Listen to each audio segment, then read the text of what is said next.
So, welcome to my show. Um, this is going to be a beta episode for a tech help show that I've wanted to do for forever, really.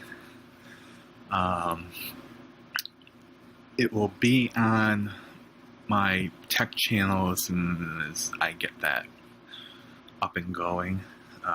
Some weird stuff going on, so I want to post it. This will be posted there too, but I don't want to post it there just yet. So if you're seeing this in the gaming channel, then sorry, hope you don't mind this.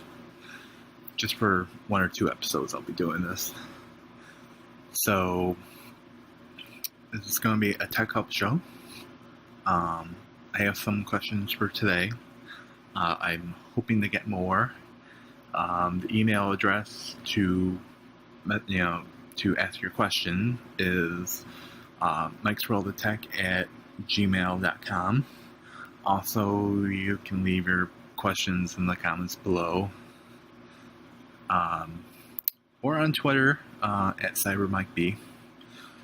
I guess might as well just get right into this. How can I fix my iPhone 5S after the iOS 8 update? It messed it up. Well, you could possibly get your iPhone back up and running. Easiest way would probably be to wipe the phone. Make sure you have a backup of it first. If you don't know how to make a backup of it, then that's actually quite easy.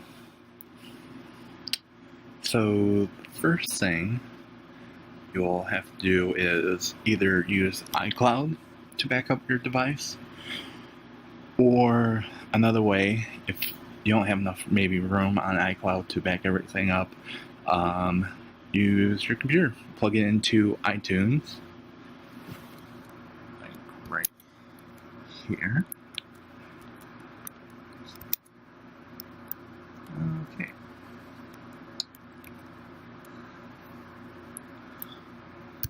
Right here.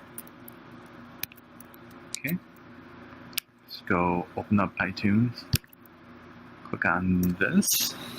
Click on your iPhone once you plug it in, and hit back up now.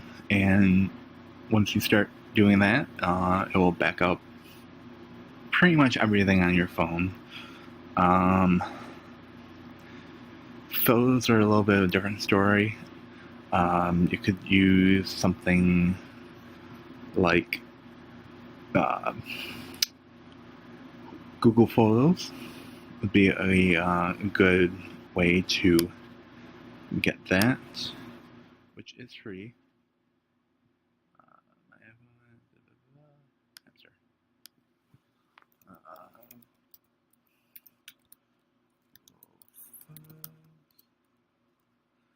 Google Photos is free, and it will back up just about everything that you have, as far as pictures go.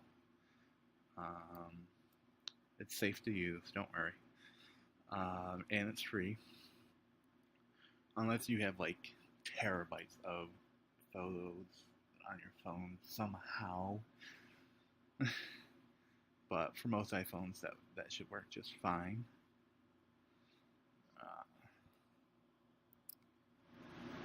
Once you do that, then all you have to do is click where it says, let's go back to that. All you have to do is, once you're back into your iPhone options, hit Restore iPhone, and it will download whatever the most recent version of iOS is, which right now is 8.4. So once it's downloaded and your phone has been wiped, it will reinstall it, and then all you have to do is restore from your backup that you made. If you are doing it through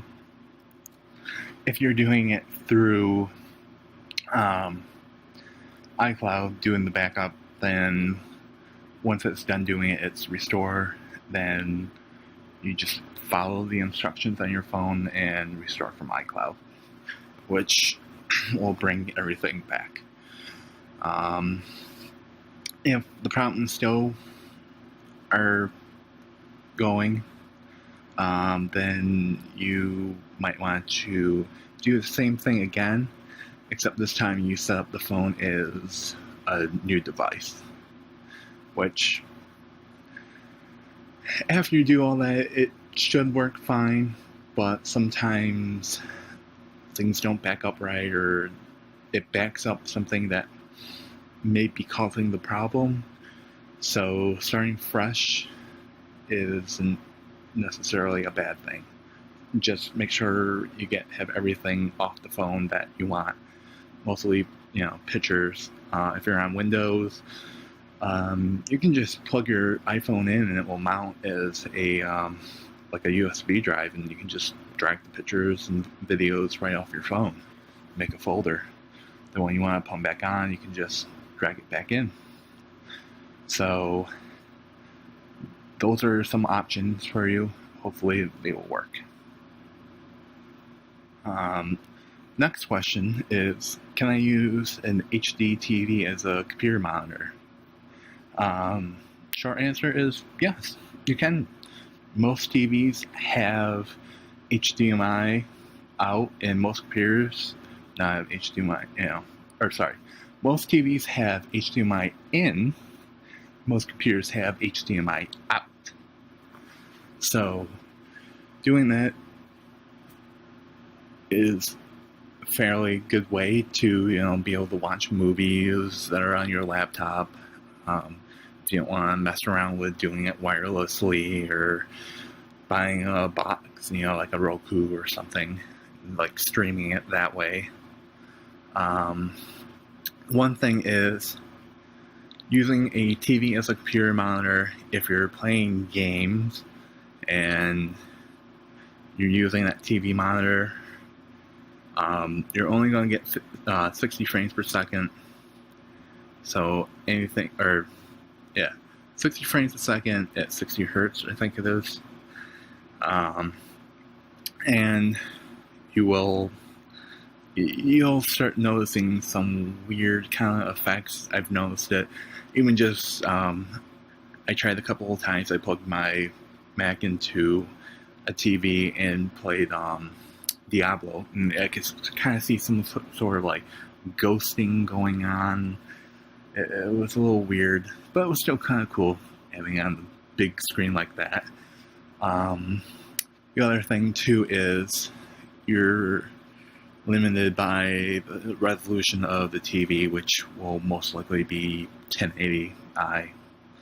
So if you want something more than that, which a lot of computers now, the screens on them, and computer monitors actually have bigger resolutions than that. I mean, you can get 4K monitors, maybe not necessarily cheap, but cheaper than they were before. So, up to you. I think it's better maybe if you're using your computer for gaming, then you're probably better off buying an actual TV or actual computer monitor. If you're just watching movies or like occasionally wanting to plug your laptop, or if you have like a living room PC that you want to plug in, then that's a completely viable option. Next one is, shall I update to Windows 10? Right now, I don't see why not. When it becomes available on July 30th, and then the month,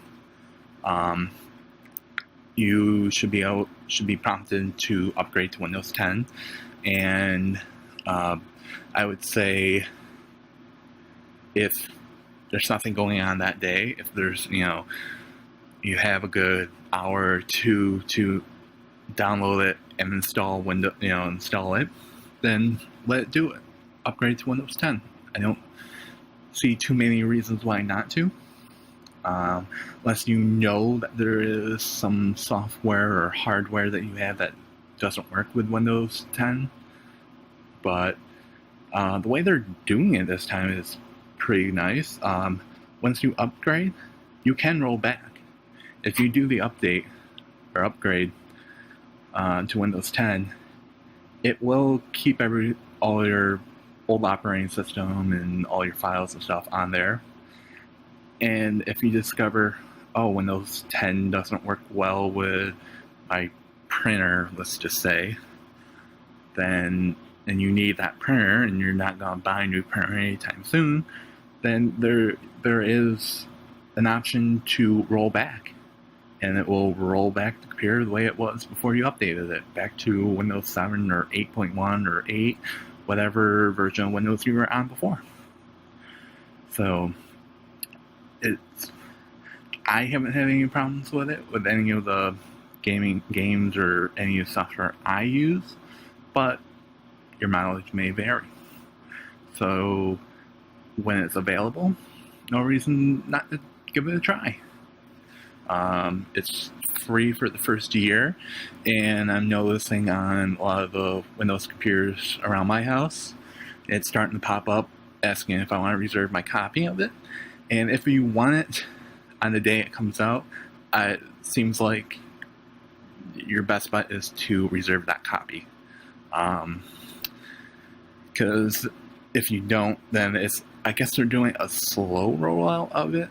So not everyone will get it. Windows insiders will get it on the release date, and people who reserve their copies, which is kind of stupid because it's all bits and they're just making scarcities. But I can kind of see why they're doing it too, because they probably just want to be careful. So that might be the show. Hopefully it wasn't too bad.